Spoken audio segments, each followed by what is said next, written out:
എല്ലാവർക്കും നമസ്കാരം. ഇന്നത്തെ ഈ ഒരു ജനറേഷനിൽ ഇംഗ്ലീഷ് ഭാഷയുടെ പ്രാധാന്യം നമ്മൾക്ക് എല്ലാവർക്കും അറിയാം. നിങ്ങൾ ഈ വീഡിയോ കണ്ടുകൊണ്ടിരിക്കുന്ന പലരും ഇംഗ്ലീഷ് ഭാഷ സാമാന്യം നന്നായി കൈകാര്യം ചെയ്യുന്നവരായിരിക്കും. എങ്കിൽ കൂടി ഇംഗ്ലീഷിന്റെ ഗ്രാമറിൽ വേണ്ടത്ര പ്രാവീണ്യം നിങ്ങൾക്കില്ല എങ്കിൽ നിങ്ങൾക്ക് പലപ്പോഴും മറ്റുള്ളവരുടെ സഹായം തേടേണ്ടി വന്നേക്കാം, അല്ലേ? നിങ്ങളൊരു തുടക്കക്കാരനാണോ? അല്ലെങ്കിൽ നിങ്ങൾക്ക് ഈ ഭാഷ അനായാസം കൈകാര്യം ചെയ്യാൻ ആഗ്രഹമുണ്ടോ? ഉണ്ടെങ്കിൽ ഇന്ന് മുതൽ നമുക്ക് ഈ ഭാഷ ഒന്നിച്ച് പഠിച്ചു തുടങ്ങാം. Myself Agila Rajan and I am here to assist you to learn this language from the very base level. നമ്മൾ ഏതൊരു ഭാഷ പഠിച്ചു തുടങ്ങുന്നതും അതിന്റെ ആൽഫബറ്റ് അല്ലെങ്കിൽ അക്ഷരമാലയിൽ നിന്നാണ്. ഇംഗ്ലീഷ് അക്ഷരമാല നമ്മൾക്ക് എല്ലാവർക്കും അറിയാം. 26 അക്ഷരങ്ങൾ അടങ്ങുന്നതാണ് ഇംഗ്ലീഷ് അക്ഷരമാല. അതായത് ABCD എന്ന് തുടങ്ങി സിയിൽ അവസാനിക്കുന്ന 26 അക്ഷരങ്ങളാണ് ഇംഗ്ലീഷ് ആൽഫബറ്റിലുള്ളത്. ഈ 26 അക്ഷരങ്ങളെ നമ്മൾ രണ്ടായിട്ട് ക്ലാസിഫൈ ചെയ്തിരിക്കുകയാണ്. ഏതൊക്കെയാണ്? Vowels and consonants. വവൽസ് എന്ന് കേൾക്കുമ്പോൾ തന്നെ നമുക്കറിയാം ഏതൊക്കെയാണ്. AEIOU എന്ന് തുടങ്ങുന്ന 5 ലെറ്റേഴ്സ് ആണ് vowels and the remaining 21 letters are consonants. ഇതൊക്കെ വളരെ ബേസിക് ആണ്. ഇതൊക്കെ അറിയാത്തതായിട്ട് ആരും തന്നെ ഇല്ല. എങ്കിലും നമ്മളൊരു ലാംഗ്വേജ് തുടങ്ങുന്നത് അതിന്റെ ഏറ്റവും ബേസിൽ നിന്നാകണം എന്നുകൊണ്ട് മാത്രമാണ് ഞാനിത് പറഞ്ഞത്. നമ്മൾ അക്ഷരങ്ങളെല്ലാം പഠിച്ചു കഴിഞ്ഞ് പിന്നെ നമ്മൾ വാക്കുകൾ നിർമ്മിക്കാനായിട്ട് തുടങ്ങും, അല്ലേ? ഇംഗ്ലീഷിന്റെ പല വാക്കുകളും നമ്മൾ പഠിച്ചു തുടങ്ങും. അതായത് മേശ എന്നത് ടേബിൾ ആണെന്നും, കസേര എന്നത് ചെയർ ആണെന്നും, വീട് എന്നാൽ ഹൗസ് ആണെന്നും, ഒരു വാഹനം കണ്ടാൽ അത് വീക്കിൾ ആണെന്നും പറയാനുള്ള ഇംഗ്ലീഷ് വാക്കുകൾ നമ്മൾ പഠിക്കുന്നു. അതായത് നമ്മുടെ നിത്യേന നമ്മൾ ജീവിതത്തിൽ ഉപയോഗിക്കുന്ന അനേകായിരം വാക്കുകളുടെ ഇംഗ്ലീഷ് പദങ്ങൾ പിന്നെ നമ്മൾ പഠിക്കുന്നു. ഇനി ഇംഗ്ലീഷ് വാക്കുകൾ പഠിച്ചാലും പോരാ, പിന്നെ നമ്മൾ വാക്യങ്ങൾ നിർമ്മിക്കേണ്ടതായിട്ട് വരും. ഇംഗ്ലീഷ് ഭാഷ കൈകാര്യം ചെയ്യണമെങ്കിൽ നമ്മൾ സെന്റൻസുകൾ നിർമ്മിക്കണം. ഈ സെന്റൻസുകൾ എങ്ങനെയാണ് നമ്മൾ നിർമ്മിക്കുന്നത്? കുറെ അധികം വാക്കുകൾ ചേർത്ത് വെച്ചാൽ നമ്മൾക്ക് സെന്റൻസിന് പൂർണ്ണത ലഭിക്കില്ല. ആ ഒരു കേസിലാണ് നമുക്ക് ഗ്രാമറിന്റെ ഇമ്പോർട്ടൻസ് വരുന്നത്, അല്ലെ? ഞാനിപ്പോൾ പറയുന്നു അവൾ ഒരു സുന്ദരിയായ യുവതിയാണ്. എങ്ങനെ നമ്മൾ പറയും? കുറച്ചധികം വാക്കുകൾ ചേർത്ത് വെച്ചാൽ നമ്മൾക്ക് ഒരിക്കലും അതിന്റെ മീനിങ് നമുക്ക് കിട്ടത്തില്ല. അതായത് she is A beautiful girl എന്ന് കിട്ടണമെങ്കിൽ അവിടുത്തെ ഈസും എയും ഷീയും ഗേളും ഒക്കെ എന്താണെന്ന് നമ്മൾ മനസ്സിലാക്കിയാലേ തീരും. അവൾ നാളെ വരും. ഷീ വിൽ കം ടുമോറോ എന്ന് പറയുന്നത് നമ്മൾ മനസ്സിൽ വിചാരിക്കുന്ന അതാണെങ്കിലും നമ്മളിപ്പോൾ പറയുന്നത് ഷീ കെയിം എന്നാണെങ്കിൽ അതിന്റെ അർത്ഥം തന്നെ മാറിപ്പോകും. ഗ്രാമർ എന്ന് പറയുന്നത് ഇംഗ്ലീഷ് ഭാഷയുടെ അടിസ്ഥാനം തന്നെയാണ്. ഇന്ന് മുതൽ ഇംഗ്ലീഷ് ഗ്രാമറിന്റെ ഏറ്റവും ബേസിസിൽ നിന്ന് തന്നെ നമുക്ക് പഠിച്ചു തുടങ്ങാം. ഫസ്റ്റ് ടോപ്പിക്കാണ് പാർട്സ് ഓഫ് സ്പീച്ച്. എന്താണ് പാർട്സ് ഓഫ് സ്പീച്ച് എന്നാൽ ഇത് ഡിഫൈൻ ചെയ്തിരിക്കുന്നത് A class of words based on the words function the way it works in a sentence എന്നാണ്. ഇത്രയും നീളമുള്ള സെന്റൻസ് അതിന്റെ ഡെഫിനിഷൻ കണ്ട് നമ്മൾ പേടിക്കേണ്ട. നമുക്ക് അത് ഈസി ആയിട്ടൊരു എക്സാമ്പിളിൽ കൂടെ നോക്കാം. അതിന് മുന്നേ പാർട്സ് ഓഫ് സ്പീച്ചിന് 8 പാർട്സ് ഉണ്ട്. Noun, pronoun, adjective, verb, adverb, preposition, conjunction and interjection. Parts of സ്പീച്ചിന്റെ ഡെഫിനിഷൻ എന്താണെന്ന് നമുക്ക് നോക്കാം. Class of words based on the words function the way it works in a sentence എന്ന് പറയുമ്പോൾ അത് ഇത്രയേ ഉള്ളൂ. For example she is A brilliant student എന്ന് ഞാൻ ഒരു എക്സാമ്പിൾ ഇവിടെ കൊടുത്തിട്ടുണ്ട്. അവൾ ഒരു ബ്രില്യൻറ്റ് സ്റ്റുഡൻ്റ് ആണ് എന്ന് പറയുമ്പോൾ ഈ ഒരു സെന്റൻസ് നമ്മൾ നിർമ്മിക്കാനായിട്ട് കുറച്ച് വേർഡ്സ് ഇവിടെ യൂസ് ചെയ്തിട്ടുണ്ട്, അല്ലേ? അതായത് ഷീ ഈസ് ബ്രില്യൻറ്റ് സ്റ്റുഡൻറ്റ് എന്നൊക്കെ പറയുന്ന വേർഡ്സ് ആണ്. പക്ഷെങ്കിൽ ഈ മീനിങ്ഫുൾ സെന്റൻസ് കിട്ടാൻ നമ്മൾ ഉപയോഗിച്ച ഓരോ വേർഡ്സിനും അതിൻ്റെതായിട്ടുള്ള ഫങ്ഷൻ ഉണ്ട്. അതായത് ഷീ എന്ന് പറയുന്ന വേർഡ് ചെയ്യുന്ന ഫങ്ഷൻ അല്ല ഈ ബ്രില്യൻറ്റ് എന്ന് പറയുന്ന വേർഡ് ഈ സെന്റൻസ് നിർമ്മിക്കാൻ കൊടുത്ത എഫേർട്ട് അല്ലെങ്കിൽ ആ ചെയ്ത വർക്ക് എന്ന് പറയുന്നത്. അതായത് ഷീനെ നമ്മൾ ഇവിടെ വിളിക്കുന്ന പേര് പ്രോണൗൺ എന്നാണ്. അതേസമയം ബ്രില്യൻറ്റിനെ നമ്മൾ ഇവിടെ അഡ്ജക്റ്റീവ് എന്ന പേരിലാണ് വിളിക്കുന്നത്. അതായത് സ്റ്റുഡൻറ് എന്ന് പറയുന്നത് ഒരു നൗൺ ആണ്. ഈ 3 വേർഡ്സും ഫോർ എക്സാമ്പിൾ നോക്കുകയാണെങ്കിൽ ഈ 3 വേർഡ്സിനും നമ്മൾ പല പേരുകളാണ് ഡിഫൈൻ ചെയ്തിരിക്കുന്നത്. അതെന്തുകൊണ്ടാണ്? ഈ ഒരു സെന്റൻസ് കിട്ടാൻ ഈ ഓരോ വേർഡ്സും ചെയ്ത ജോലികൾ പലതാണ്. അതായത് ഈ വേർഡ്സിന്റെ ഫങ്ഷൻ ഡിഫറെൻ്റ് ആണ്. സോ ഓരോ വേർഡ്സിൻ്റെയും ഫങ്ഷൻ അനുസരിച്ചാണ് നമ്മൾ അതിന് പല പേരുകൾ അല്ലെങ്കിൽ പല പാർട്സ് ആയിട്ട് അതിനെ ക്ലാസിഫൈ ചെയ്തിരിക്കുന്നത്. ഷീ എന്ന് പറയുന്നതിനെ പ്രോണൗൺ എന്ന് ഞാൻ വിളിച്ചു. അത് ഒരു പാർട്സ് ഓഫ് സ്പീച്ചിലെ ഒരു മെമ്പറാണ്, കണ്ടോ? അതുപോലെ അഡ്ജക്റ്റീവ് എന്ന് പറയുന്നത് പാർട്സ് ഓഫ് സ്പീച്ചിലെ ഒരു മെമ്പറാണ്. സ്റ്റുഡന്റ് എന്ന് പറയുന്നത് ഒരു നൗൺ ആണ്. ഒരു മീനിങ്ഫുൾ സെന്റൻസ് ക്രിയേറ്റ് ചെയ്യാൻ ഉപയോഗിച്ചിരിക്കുന്ന വാക്കുകൾക്കും പല ഫങ്ഷൻ ഉണ്ട്. ഓരോ വാക്കുകളും ചെയ്യുന്ന ജോലി അനുസരിച്ച് നമ്മൾ ഇതിനെ പല പാർട്സ് ആയിട്ട് അല്ലെങ്കിൽ പല പേരുകളിലായിട്ടാണ് ഈ വേർഡ്സിനെ തരംതിരിക്കുന്നത്. സോ 8 പാർട്സ് ആണ് പാർട്സ് ഓഫ് സ്പീച്ചിലുള്ളത്. അതായത് noun, pronoun, adjective, verb, adverb, preposition, conjunction and interjection. Parts of സ്പീച്ചിലെ ഫസ്റ്റ് മെമ്പറിനെ പരിചയപ്പെടാം. ഇതാണ് noun. Noun is the name of a person, place, thing, animal, feeling etcetera. എന്ന് വെച്ചാൽ എന്തിൻ്റെയെങ്കിലും പേരായ ശബ്ദത്തെയാണ് നമ്മൾ നൗൺ എന്ന് വിളിക്കുന്നത്.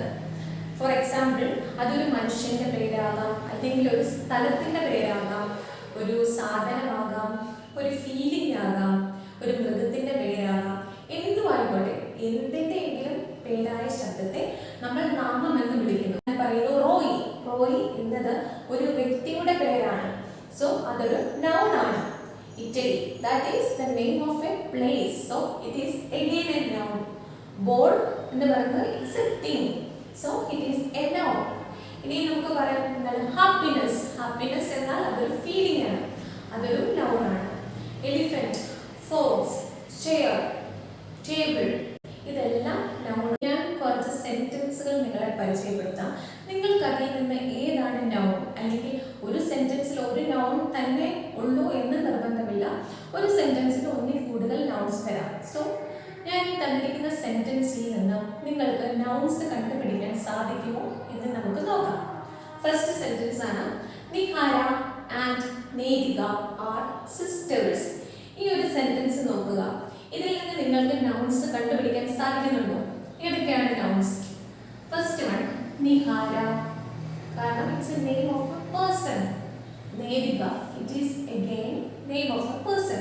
ഇനി സിസ്റ്റേഴ്സ്, ഇത് ഒരു നൗൺ ആണ്. അപ്പോൾ നമ്മൾ പറഞ്ഞു നിഹാര, നേരിക, സിസ്റ്റേഴ്സ്. ഈ സെന്റൻസിൽ 3 നൗൺസ് ആണ് ഉള്ളത്. ഇനി next sentence India is my country. India is my കൺട്രിയിൽ ഏതൊക്കെയാണ് നൗൺസ്? ഇന്ത്യ എന്ന് പറയുന്നത് ഒരു നൗൺ ആണ്, കാരണം of course it is a name of a place. Country എന്ന് പറയുന്നതും ഒരു നൗൺ ആണ്. അടുത്തത് മൈ ബ്രദർ ഈസ് ഫണി. ഇവിടെ നമുക്ക് ഈസി ആയിട്ട് നൗൺസ് കണ്ടുപിടിക്കാം. ഏതൊക്കെയാണ്? ബ്രദർ എന്ന് പറയുന്നത്, ഫണി എന്ന് പറയുന്നതും നൗൺസ് ആണ്. സോ നൗൺസിനെ നമുക്ക് ഈസി ആയിട്ട് കണ്ടെത്താൻ സാധിക്കും.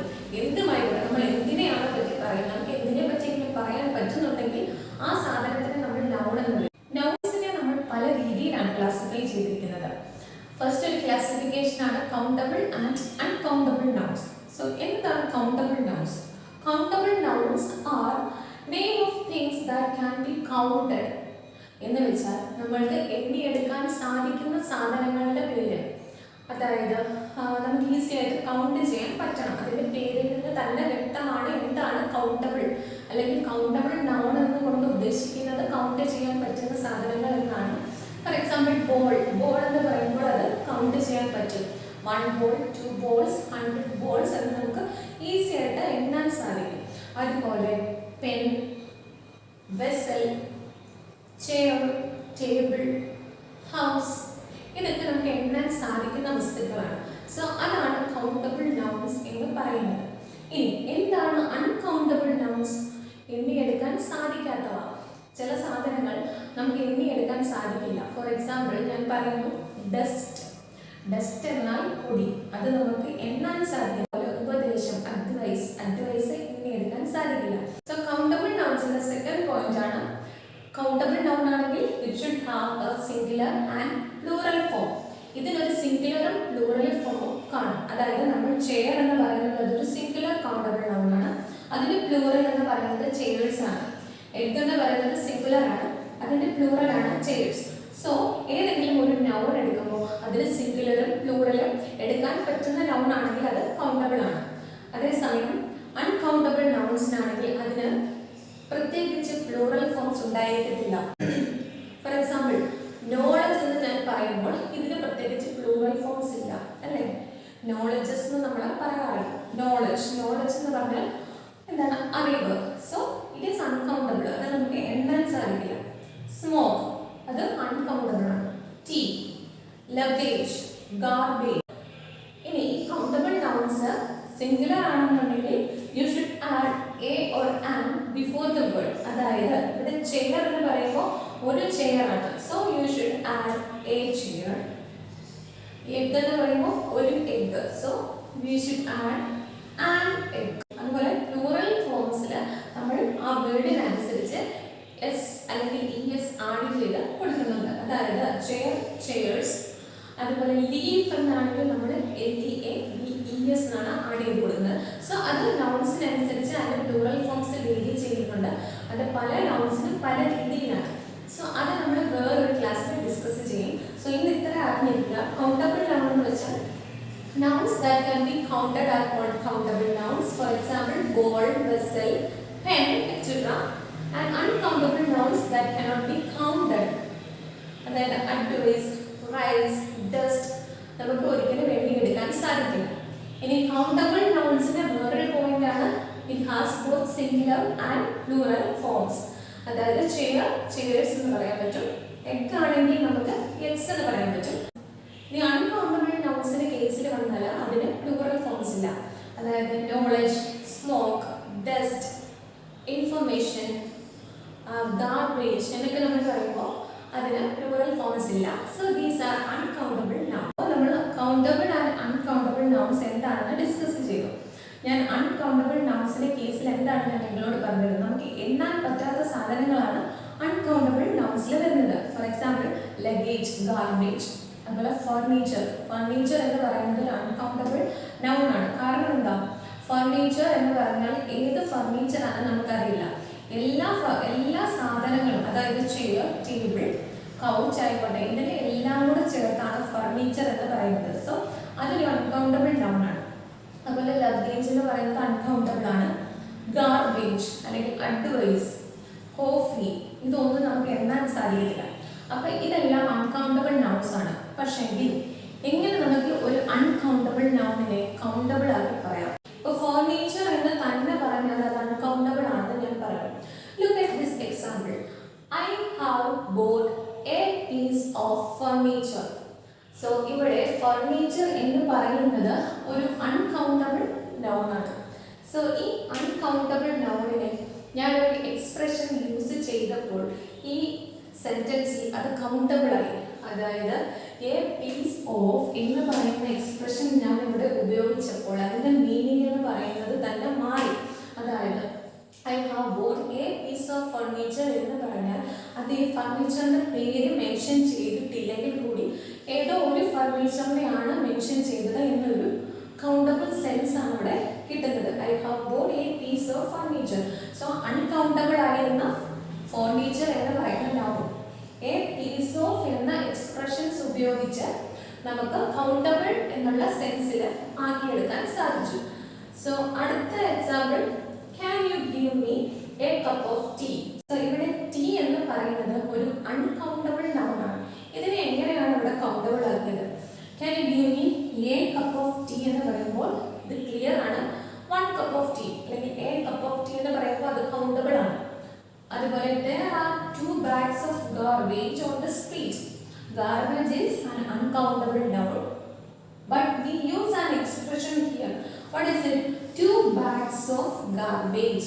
So it is in the sense of countable. Next, so അതിവിടെ countable ആയിട്ടാണ് നമുക്ക് ഫീൽ ചെയ്യുന്നത്. Next example, she gave me a piece of advice. Advice is of course an uncountable noun. പക്ഷേ ഇവിടെ നമ്മൾ ഉപയോഗിച്ചിരിക്കുന്ന എക്സ്പ്രഷൻ ഏതാണ്? A piece of. സോ നമ്മൾ എ പീസ് ഓഫ് എന്ന് പറയുന്ന എക്സ്പ്രഷൻ ഉപയോഗിച്ചപ്പോൾ ഇതൊരു കൗണ്ടബിൾ സെൻസിലാണ് ഈ answer. I ate a slice of bread. വെറുതെ നമ്മൾ ബ്രെഡ് എന്ന് പറഞ്ഞാൽ അത് എണ്ണാൻ സാധിക്കുന്ന വസ്തുവല്ല. പക്ഷേ എ സ്ലൈസ് ഓഫ് ബ്രെഡ് അല്ലെങ്കിൽ എ ലോഫ് ഓഫ് ബ്രെഡ് എന്നൊക്കെ പറയുമ്പോൾ ദാറ്റ് ഈസ് കൗണ്ടബിൾ. സോ ഇവിടെ എക്സ്പ്രഷൻ യൂസ് ചെയ്തിരിക്കുന്നത് എ സ്ലൈസ് ഓഫ് ബ്രെഡ്. ഇനി ഇതിന്റെ ഒരു എക്സസൈസ് കൂടെ ചെയ്താൽ ഈ ഒരു ഭാഗം കംപ്ലീറ്റ് ആവും. സോ എക്സസൈസിലേക്ക് കടക്കാം. Can you find out the underlined nouns as countable or uncountable? So first one, I have a laptop and some books in my study room. I have a laptop എന്ന് പറയുമ്പോൾ അത് നമുക്ക് easy ആയിട്ട് കണ്ടുപിടിക്കാൻ that is countable. Countable. Some books ഇവിടെ പറഞ്ഞിട്ടുള്ളൂ, correct number പറഞ്ഞില്ല എങ്കിൽ കൂടി ബുക്സ് എന്ന് പറയുന്നത് എണ്ണാൻ സാധിക്കുന്ന സാധനമാണ്, അത് നമുക്ക് കൗണ്ട് ചെയ്തെടുക്കാം. So that is countable. Honey is rich in vitamin and minerals. So honey എന്ന് പറയുന്നത് ദാറ്റ് ഈസ് അൺകൗണ്ടബിൾ, എണ്ണിയെടുക്കാൻ സാധിക്കില്ല. But a bottle of honey എന്നൊക്കെ ആണെങ്കിൽ that will be countable, but here it is uncountable. Next example, his childhood was spent in poverty. Poverty നമ്മുടെ underline ചെയ്തിരിക്കുന്നത് poverty എന്നാൽ ദാരിദ്ര്യം. ദാരിദ്ര്യം എന്ന് പറയുന്നത് ഒരു അവസ്ഥയാണ്, അത് നമ്മൾക്ക് എണ്ണാൻ സാധിക്കില്ല, that is uncountable. Then the school bus has 30 seats. 30 seats ആ നമ്പർ തന്നെ ഇവിടെ കൊടുത്തിട്ടുണ്ട്, so that is countable. I don't like coffee. I take tea every morning. Here tea and coffee are uncountable. കാരണം വെറുതെ കോഫി അല്ലെങ്കിൽ tea എന്ന് പറഞ്ഞാൽ അത് അൺകൗണ്ടബിൾ ആണ്. ഇനി നമ്മൾ നോക്കാൻ പോകുന്നത് നൗൺസിന്റെ വേറൊരു ടൈപ്പ് ഓഫ് ക്ലാസിഫിക്കേഷൻ. അത് ഏതൊക്കെയാണെന്ന് നോക്കാം. First one is common noun, proper noun, collective noun, material noun and abstract noun. So these 5 types of nouns are come under this classification. ആദ്യത്തേത് countable, uncountable noun എന്ന് പറയുന്ന ഒരു ക്ലാസിഫിക്കേഷൻ ആയിരുന്നു. ഇതിൽ 5 type of നൗൺസിനെയാണ് നമ്മൾ ഈ ക്ലാസിഫിക്കേഷൻ ഉൾപ്പെടുത്തിയിട്ടുള്ളത്. So ഇത് ഓരോന്നും എന്താണെന്ന് നോക്കാം. നമുക്ക് ഫസ്റ്റും സെക്കൻഡും കൂടെ ഒന്നിച്ച് പഠിക്കാം, കാരണം ഇറ്റ് ഈസ് സംതിങ് റിലേറ്റഡ്. നമുക്ക് റിലേറ്റ് ചെയ്ത് പഠിക്കാനായിട്ട് വളരെ ഈസിയാണ്. കോമൺ നൗണും പ്രോപ്പർ നൗണും. സോ എന്താണ് common noun? Common nouns are words used to name general items. General ആയിട്ട് പറയാനായിട്ട് നമ്മൾ ഉപയോഗിക്കുന്ന വേർഡാണ് കോമൺ നൗൺ എന്ന് പറയുന്നത്. അതേസമയം പ്രോപ്പർ നൗൺ ആണെങ്കിൽ നമ്മളൊരു നിശ്ചിത സാധനത്തിനെ സ്പെസിഫൈ ചെയ്ത് പറയുകയാണെങ്കിൽ അതിനെ നമ്മൾ പ്രോപ്പർ നൗൺ എന്ന് പറയും. ഫോർ എക്സാമ്പിൾ ഞാൻ പറയുന്നു മാൻ. മാൻ എന്നാൽ മനുഷ്യൻ. മനുഷ്യൻ എന്ന് പറഞ്ഞാൽ അതൊരു കോമൺ നൗൺ ആണ്. അതേസമയം ഞാനിപ്പോൾ ഒരാളുടെ പേര് മെൻഷൻ ചെയ്ത് പറയുന്നു, രാഹുൽ അല്ലെങ്കിൽ സൂസൻ എന്നൊക്കെ പറയുമ്പോൾ that will be A proper noun. കാരണം എന്താണ്, അവിടെ പ്രോപ്പർ ആയിട്ട് പേര് മെൻഷൻ ചെയ്യുന്നുണ്ട്, അല്ലെങ്കിൽ ആ സ്പെസിഫൈ ചെയ്താണ് നമ്മളിവിടെ പറയുന്നത്. അതാണ് കോമൺ നൗണും പ്രോപ്പർ നൗണും. കോമൺ നൗൺ എന്നാൽ ജനറലൈസ് ചെയ്ത് പറയാൻ നമ്മൾ ഉപയോഗിക്കുന്ന വേർഡ്. അതേസമയം പ്രോപ്പർ നൗൺ എന്നാൽ സ്പെസിഫൈ ചെയ്ത് ഉപയോഗിക്കാൻ പറ്റുന്ന സാധനങ്ങൾ. കുറച്ച് എക്സാമ്പിൾസ് ഞാൻ പറയാം, അപ്പോൾ നിങ്ങൾക്ക് ഈസി ആയിട്ട് കത്തും. First one, language. ലാംഗ്വേജ് എന്ന് ഞാനിവിടെ പറഞ്ഞിരിക്കുന്നത് of course it is A common noun. കാരണം ലാംഗ്വേജ് എന്ന് പറഞ്ഞാൽ ഭാഷ എന്നുള്ളൊരു അർത്ഥം മാത്രമേ ഉള്ളൂ. അത് ഏത് ഭാഷ, ഏത് ലാംഗ്വേജ് എന്നൊന്നും പറഞ്ഞിട്ടില്ല. ഭാഷകൾ തന്നെ പലതുണ്ട്. സോ ലാംഗ്വേജ് എന്ന് മാത്രം ഇവിടെ പറയുമ്പോൾ ഇത് കോമൺ നൗൺ ആണ്. അതേസമയം ഇംഗ്ലീഷ് അല്ലെങ്കിൽ മലയാളം, കന്നഡ എന്നൊക്കെ നമ്മൾ ഇവിടെ പറയുമ്പോൾ ഇതൊരു പ്രോപ്പർ നൗൺ ആകുന്നു. ഇനി അടുത്തത് ഞാൻ കാർ എന്ന് പറഞ്ഞാൽ അതൊരു കോമൺ നൗൺ ആണ്. അതേസമയം ഔഡി അല്ലെങ്കിൽ മാരുതി എന്നൊക്കെ പറയുമ്പോൾ അത് പ്രോപ്പർ നൗൺ ആണ്. ബിസ്ക്കറ്റ് കോമൺ നൗൺ ആണ്. ഓറിയോ എന്ന് പറഞ്ഞാൽ അത് നമ്മളൊരു പർട്ടിക്കുലർ ബ്രാൻഡ് ഓഫ് ബിസ്ക്കറ്റ് അല്ലെങ്കിൽ പർട്ടിക്കുലർ കമ്പനിയാണ് നമ്മൾ പറയുന്നത്. സോ അതൊരു പ്രോപ്പർ നൗൺ ആണ്. റിവർ എന്നാൽ കോമൺ നൗൺ. അതുപോലെ യമുന എന്ന് എടുത്ത് പറയുന്ന സ്ഥിതിക്ക് that will be A proper noun. Continent common noun ആണ്. ഏഷ്യ എന്ന് പറയുന്നത് ഒരു പർട്ടിക്കുലർ കോണ്ടിനെന്റ് ആണ്, അതുകൊണ്ട് അത് പ്രോപ്പർ നൗൺ ആണ്. അടുത്ത നൗൺ എന്താണ്? Collective noun. എന്താണ് കളക്റ്റീവ് നൗൺ? ഇപ്പോൾ എൻ്റെ കയ്യിൽ ഒരേ തരത്തിലുള്ള കുറേ അധികം സാധനങ്ങളുണ്ട്. ഇപ്പോൾ ഞാൻ പറഞ്ഞ എൻ്റെ കയ്യിൽ കുറേ ഡ്രോയിങ്സ് ഉണ്ട്. സോ ഞാൻ പറയും I have A collection of drawings.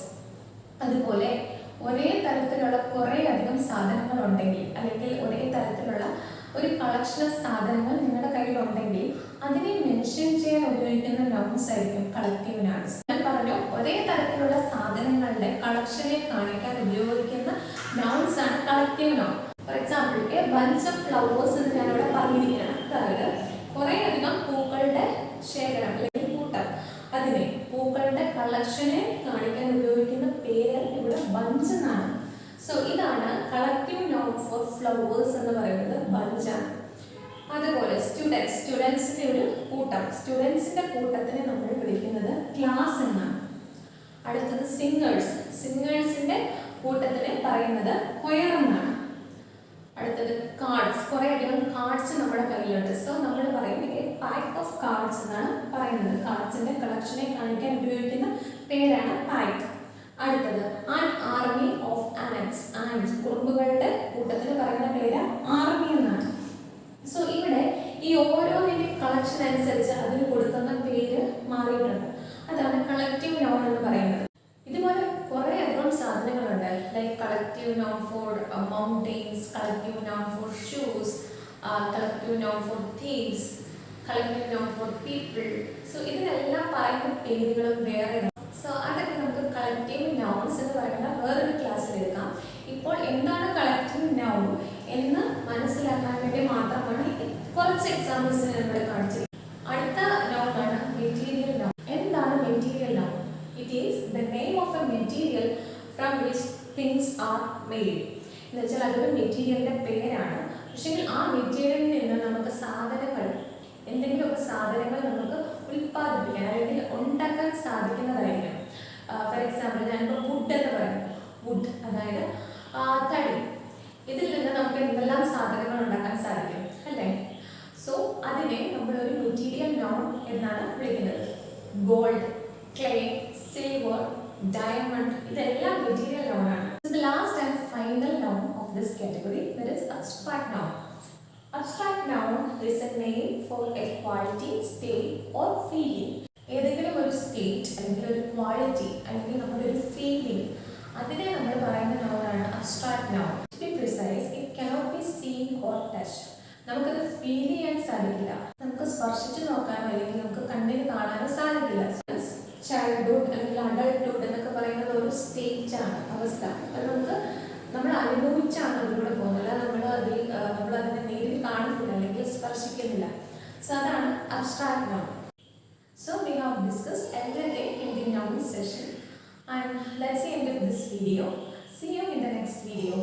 Thank you.